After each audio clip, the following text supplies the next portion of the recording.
Hello and welcome to Sheet Metal Workers on the Cutting Edge. Over the last couple of months we've been very busy, and we've got a nice show for you today. Today I'm joined by my good friend and colleague Ed Wilton. Eddie, thank you for being here. Local 28 was involved in an organizing campaign with a company called AWL Industries in Brooklyn. And, we're going to talk about that. We're going to see some video on it. And I just wanted to say that AWL Industries was the largest non-union contractor that was involved in the prevailing wage market. And, I'd like to thank a few people, Ed Wilton, of course, the workers from AWL, all our officials, John Harrington, and everybody else that stood and supported the workers, Local 28 members that were on job sites. I mean, there was a lot that happened in 2 months, but I'm going to let Eddie give you a little bit more details of exactly what happened, because we've been involved with AWL for years, and we finally got them to sign a contract. So, Eddie, why don't you give us your thoughts on this organizing campaign? Well, yes, Ronald. As you know, we've been involved with AWL for well over a year now. We've had men working for this company and in the shop and in the field. I credit our members that were working for this company, meeting with and talking to the workers of the company for the surge in popularity of the union among the workers. That's really what I think did it, this campaign, made the campaign complete, was the workers in the unit working for AWL supported Local 28 wholeheartedly. Signed cards, let the employer know they wanted the union in, and in turn the employer was forced by the workers to sign a contract with Local 28. All right, because we didn't go in as just a Local 28 going for voluntary recognition. I mean, we'll go through the whole process, but we had initially we had the project labor agreement for the job over in Suffolk County, which enabled our workers to mix with their workers and talk to them about union Local 28 and the benefits of being Local 28 as well as being in the shop. We had some members working inside their shop fabricating the ductwork, and they were also mingling with AWL's workers, and they had access to the workers, which is very important on an organizing campaign. What it also did, it enabled that employer to have access to Local 28 members, in his employ. And he was to see the expertise and the knowledge that these our members possess in our business. He knows he can make a profit using our people and the training we have in our apprenticeship program and our night training program. He realizes we have what it takes for him to succeed, qualified people to do the work. Right, and we want him to succeed. Definitely. We want no way we want to see any contractor go out of business. What we want to see is them succeed in the union sector. And we're going to do the best we can to assure that here in Local 28. John Harrington has stated that many times in the past, and I'm sure he's going to reaffirm that every chance he gets. All right. Well, what do you say? You want to go to the video, and then we'll come back and we'll show the video, show what happened on the day of the signing, and we'll get a good idea of the size of the shop, the enormity of the shop, somewhere in the area of 45,000 square foot of shop space that they have in the building there for the sheet metal workers. Okay. So let's go right now. We'll go to the videotape on the AWL signing, and we'll be right back. We're going to be asking for voluntary recognition today. The Sheet Metal Workers International, Local 28.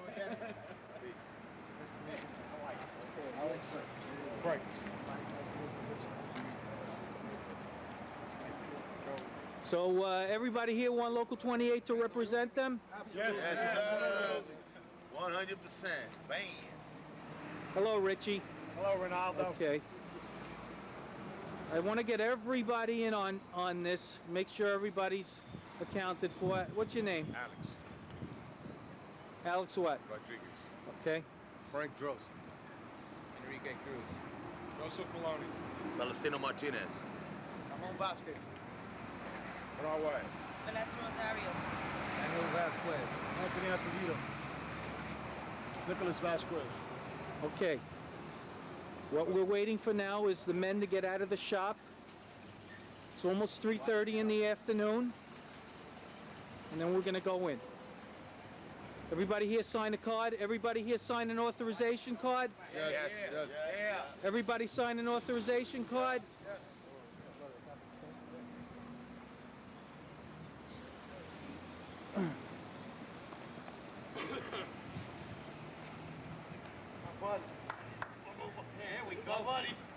you just bargain agents for these people. You just want them to just say they can They come in, can, but you don't want to they're sign. free to join, they're free to join the union. I have no problem.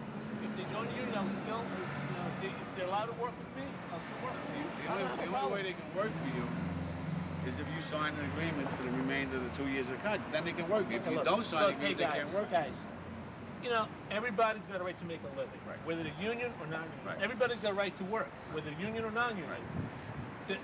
All our work is public works. People pay taxes. Union people pay taxes. Non-union people pay taxes. And like I said, I have no problem with any of these gentlemen here or Vanessa wanting to join the union. Okay. They have that right. Are you saying that you'll recognize unions for their bargain for the remainder of the contract? No, I'm not saying that. I mean, they have a right. Guys, look, we have a company. Robert, that has Robert, a certain- you made the answer. The union will go to the National Labor Relations Board tomorrow in order to call for an election. That's fine. When that election happens, the election, if we win the election, the union will then be obligated to negotiate with Robert. The minute the union wins that election, you will be automatically members of Local 28 if you choose to be. You come to work here, you go to work at any 28 shop you want. As I said to you before, you can probably place in every other 28 shop right now, including Queens, the hospital job for the other 2 contracts. That's a given. But the issue is that, and Robert's right, he's absolutely right. This is not an adversity. I know Robert for years, off and on. The problem is that the issue is that we have to have the election. If he doesn't want to recognize the union now voluntarily, then we have to have the election. And the reason why we have to have the election, that entitles me to take you into the union the next day. And you have my word, as you got it before, that you will be in the union the next day. Right? You go down, you fill out the paperwork and everything like that. And as most of you know, it's not $2,000. Robert says $500. It's $500. And you can pay that off over a year or 2 years, whatever you want to. The issue is then you'll be able to work with any shop you want local 28. All 120 shops. Well, this is the process that we have to go through. Heritage and these other shops that just working at Queens College already told us they would take everyone that comes in. They have not only on that job, but many other jobs. So that's the process we have to do. So I called Robert yesterday, I had Kenny Advanced, I called Robert from business agent. Tell Robert, this is not a surprise when we come down here. Just to inform him that the majority of the people working want to be members of Well, this is not the majority, but Well, it may not be. We'll find that out. If it's not the majority, then you're Yes, not to it's worry me. about it. it is not even 20%. But Okay. that's okay. That might Yes? be. Well, that might be. Then if you may be right, then this won't be an issue. Yes. But I also Yeah. told everybody here that if we don't win the election, that they will all come into Local 28. The process may take another couple of weeks, but they'll come in that way. All right, hold The on, issue is hold on a that I second. also said Right to now them is a that very bad you and I time had a because I'm in the discussion midst of 6 trying to months ago. organize a shop You said right to now, me and that you I'm did in like, I'm 28 in the work middle 6 of months something. ago, that you So, got a you're gonna large have to job, call that you back would come later, down and sign okay? Local 28. And you didn't All do right. that. John, So I'm that's why sorry, we get all to right, that. that's something the union I need to talk private about. Well, we did say. I mean, But now there that was it's here, I want to put it out on the table. I had a particular problem, a particular job with a particular person, and I got no help from anybody. But So- did you say that? You Yes, never I called did. me and told me Yes, about it. yes. But you did say it. That's all right. What these people have to do, employees come and go. The union's been here for 90 years. Employees make money. That's okay. That's what they're supposed to do. The problem is you guys got to, what the members have to decide, where are they going to be in 5 years, 10 years, or 15 years? Do you leave a non-union shop and have to start the whole project all over again? And then go to another union. And Robert understands that. We've had this discussion here. He really is not in opposition to the union. It's just that he doesn't want the union in regards to him, but he thinks the union is a good idea. I don't want the union Correct? to run my work. But it doesn't. But they tried. That's the problem. Well, and I have no problem with people paying with union people. But Robert, I had said- I have a job to do, and if a guy tells my guys to slow down and not do their job, I have a problem with that. I have a problem with When a guy tells you, well, I think that was something that we should have discussed in terms of stuff, because it seems to be you got a total of 5,000 members in Local 28. You have 120 shops. You got 3,000 active journeymen right now. It works for them, and it works for these 120 shops, but he feels it won't work for him, or it won't work for you, but it'll work for the other 3,000 guys that are now retiring at $45,000 and $50,000 a year. The problem is you guys got to decide what's good for you. Where do you want to be in 5, 10 years? Guys, I And that's agree, what the whole issue is. I agree with everything you said. You guys got to decide what you want, what's best for you. Okay. We will go. Every person has a right to Okay. pursuit of happiness. We're gonna apply for the board for the election. That's fine. That's fine. That's fine. I don't know. All right, but John, there's still a problem. I know, he He laid off some guys. with the board over that, too. Yeah. That was a You know, violation. that's a problem. Well, I gotta keep guys if I don't have work. Okay, but that's not the situation here. Watch your back, That's not the Jobs- situation, because if you fire the guy that's driving the truck and then give the other truck driver an extra load, that's not a valid reason why you laid him off. And we know the real reason why you laid him off. And we'll just have to settle it with the That's board. fine, that's Now, fine. just understand this, that you're in the prevailing wage market.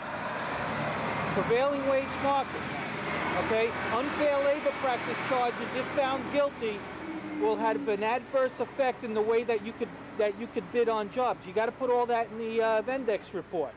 Well, it's, Okay, I mean, well- we're not there yet, but. Well, tomorrow I'm going to be going and I'm going to file not only for the election, but I'm going to file on behalf of the people that you laid off. Well, I might elect to sub all my work out from here on. Well, that might be. That might- You know, that's I got a You right might- to do that. you- I don't have to keep anybody employed. You know, I can subcontract all my work. Robert, all due respect. This is an argument discussion for the National Labor Relations Board, and we'll file. We'll do what we have to file under it. We thought that there was a possibility. I always thought in the conversations that Sure, how are you? the conversations I had with him was better for the men. It would be better for him as a company. But it's not. You know, so that's obvious. What I'm trying to say is that if he hires them back, that unfair labor practice charge will go away. Oh yeah, we won't be. I mean, we won't pursue it. If you could say it in front of everybody here, because, you know, it wasn't a popular decision that you made to lay off some guys in the midst of an organizing campaign. You guys, this is, you know, first time I heard you guys organizing was yesterday. That's right, and that's when you fired the guys. That wasn't my decision. Okay. I All mean, that right. wasn't my decision even.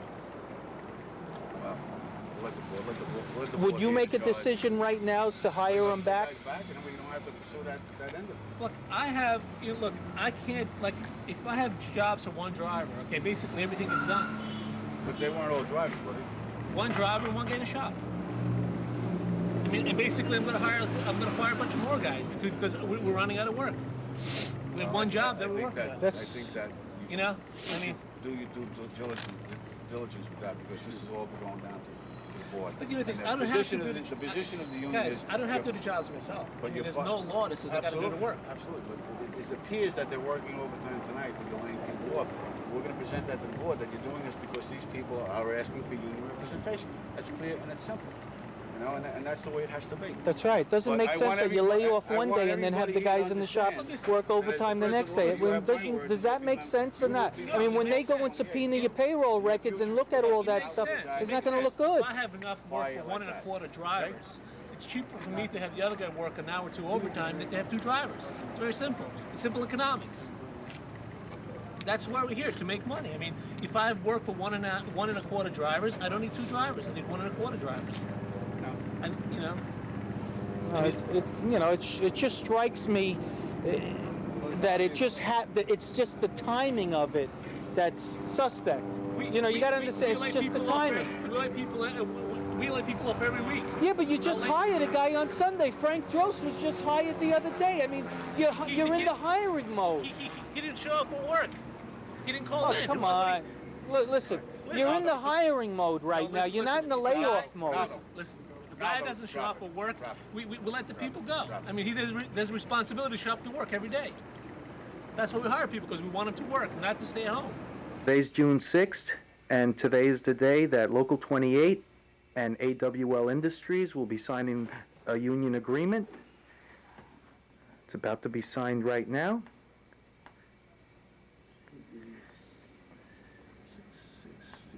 Let's see, what's your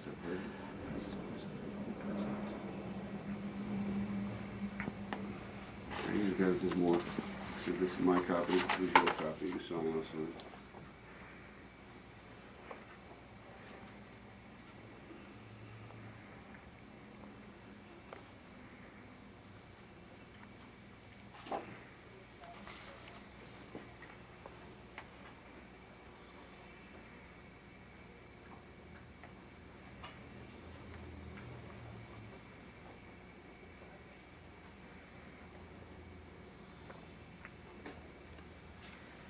You got it.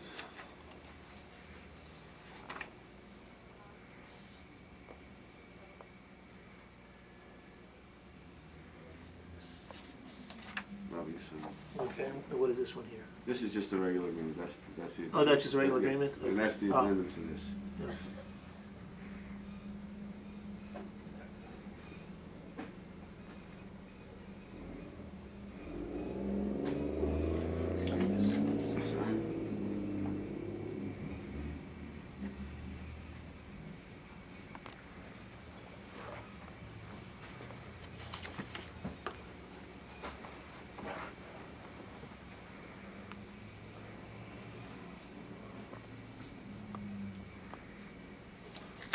Sure copy. This you just, it shows that you received all the stuff in this, Okay. collective bargaining paper.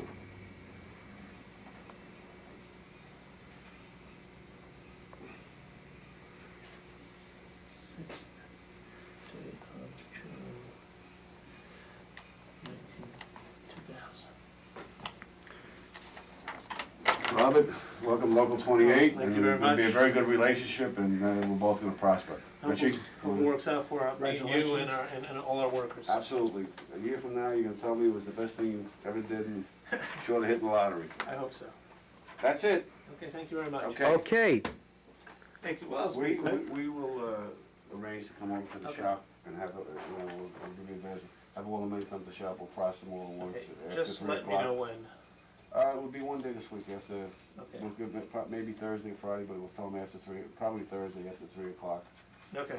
And this way it'll all be done, and, instead of making them all come into the city, and that'll be, once that happens, they're all members, and that's it. All right. Okay? Okay, Again, very good. okay. Thank you very much. Okay. Congratulations. Robert, any thoughts? Well, I hope it works out for all of us, you know, for AWL, for all the people that are working for us now, and for the union. And it hopefully will make us stronger, not weaker. It certainly will. And congratulations, and best of luck to you. Now that you're a member of the building trades, good luck. Thank you.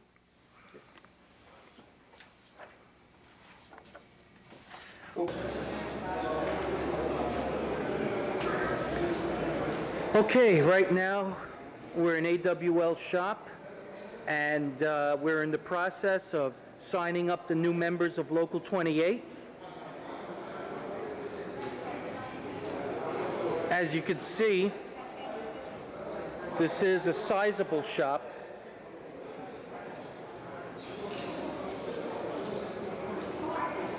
Where they do regular building trades work and production work, both at this facility.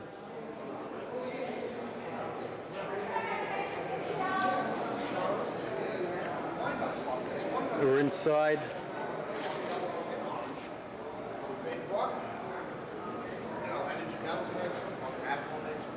You don't think there's gonna go to ACO.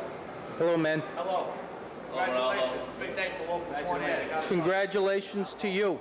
A lot of hard work got put into this, and it's gonna be good for the industry, and it's gonna be good for the workers here, and that's what we're all about. And again, Ronaldo, you did a terrific job, you and the organizing committee, and you really improved the standards for a lot of workers in this plant.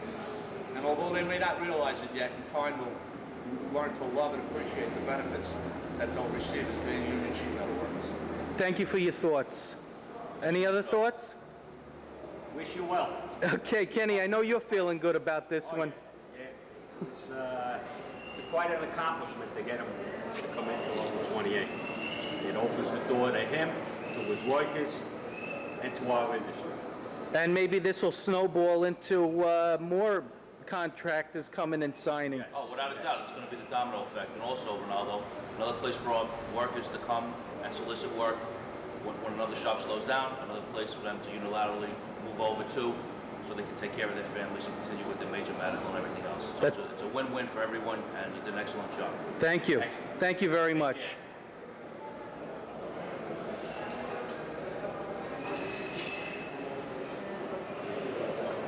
Well, as you see, it is a sizable shop. A lot of heavy equipment.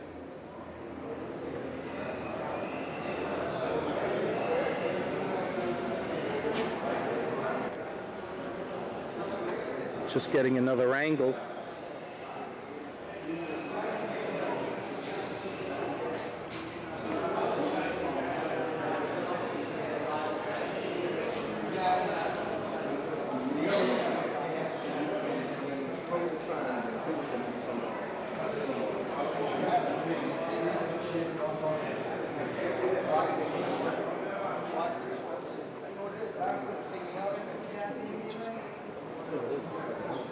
so far that I got no official.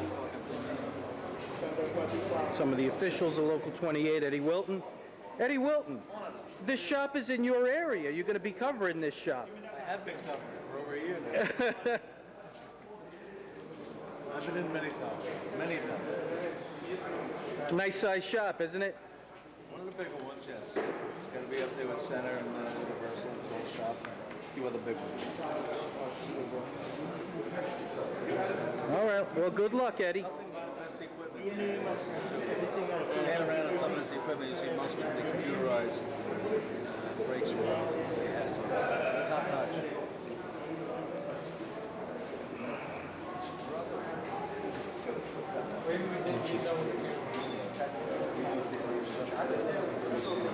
Okay. We'll check back. We got everybody here. And we're expecting more members, more of the new members to come.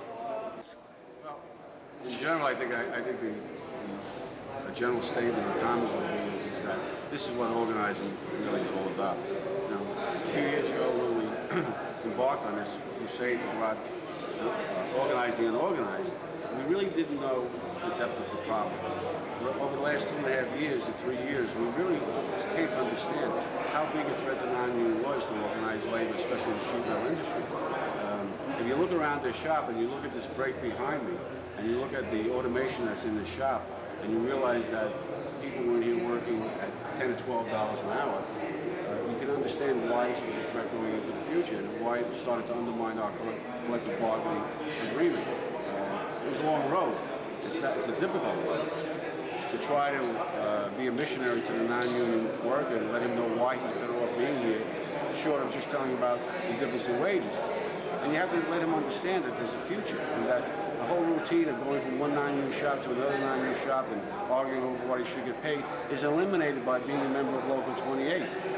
Also, too, let him understand that how important it is after 25 or 30 years when you're tired and you're older, that you have a decent pension, in our case 2 pensions, that you can retire at. The other part of it is presenting it to the non-union employer and making him understand that this is not a threat to him, but in reality, what it really is that this is a very good business decision for him to make. It gives him access to over 3,000 active members in our union. We have the best skills and we have the best training, but it also allows him to bid in markets that right now are closed to him. I think this is really what happened here. We won the hearts and souls and minds of the members here. I think it was an 80% approval rate initially when they signed cards to have an election here. In dialogue with the owner of the shop, we made him understand that this in reality was a good business decision, and that's why, Ray, as you know, we were successful in organizing the shop and have voluntary recognition. You know, you look around the country, there's no such thing as voluntary recognition. It's a long, hard fight, and sometimes you have elections and you still don't get a contract. Local 28, through your efforts and Bernie Wyatt's efforts, our members' efforts, all the full-time officials, and mine, we are being successful, and non-union shops are contacting us and expressing interest in becoming members of Local 28 as contractors. What one thing did it? I don't think there is one thing. It was just a plan that we put together 5 years ago to entice the non-union worker and to let them know that this union is open to everybody, and we want everybody to be in our union that is a sheet metal worker, and that we are very inclusive. And this, we believe, is the formula for the future. This is what's going to protect the union and protect the careers and the future for every young sheet metal worker in Local 28. And I think life goes on, and 90 years from now, Local 28 will still be here as long as we stay progressive and we still do the things that organized labor should do. After the Roy K. incident, where we were successful there, now we're all the second largest non-union shop in the New York area, probably on in the tri-state area. We know now the formula that we put together and the ideas that we expressed many years ago are now starting to come to pass. And it appears that we were right. And we'll continue to do what we're doing now. We will continue to organize, and we will continue to protect the future of all sheet metal workers in Local 28 and probably in the tri-state area. Because every time we organize a non-union shop, it sends a shockwave out to the ABC contractor and the other non-union contractor out there that, you know, the union is here, the union is alive and well, and we are not going away. And as I always like to say, when we look at this, the members in this shop and the members in our union, we believe in one thing: solidarity today, solidarity tomorrow, and solidarity forever. That's the union bylaw. That's the union movement. Thank you. Well, the organizing blitz we started 2 months ago, Ronaldo, was the key. That was the key factor. We got all the men working in the shop and in the field for all to sign cards and they get a commitment that they wanted members of Local 28. And once we got that, everything came easy. As you well know, and as anybody who's ever dealt with organizing knows, once you got the workers, you got the boss, right where it counts, against the wall. And that's what happened with Robert. He made a couple of key mistakes during his negotiating and stance with us and the NLRB, and he had to pay for it by signing a contract with Local 28. Now he's an employer with us. Now he's going to employ a lot of people with Local 28, and we're going to do our best to make this man a viable contractor in Local 28. I think he's going to be around for many years. He's going to employ a lot of people here in Local 28. It's a big plus for you and I, Local 28, and all the officials of Local 28. It wasn't us alone. Everybody worked hard on this from day one. It's a long time coming. It's been a couple of years that you and I have actually been working on this. Yeah, it is a It long doesn't time happen coming. overnight. Well, Eddie, I wish you the best of luck, and I know you're really going to represent the new members over here well. The only thing that I have to add to that is chuck another one up for Local 28. You got it. One more in the win column. Thank you. All right, and once again, that was another good win for Local 28. It was a good win for the building trades and the union movement in general. Just some closing thoughts, that if you're a sheet metal worker and you want information on being a Local 28 sheet metal worker, call 212-941-7700. Or if you're not a sheet metal worker and want some information, call 718-297-5570. That's our apprentice school, and if you want a career in sheet metal, you call that number and you get an apprentice application. Finally, my message to all workers: organize. Yes, you can.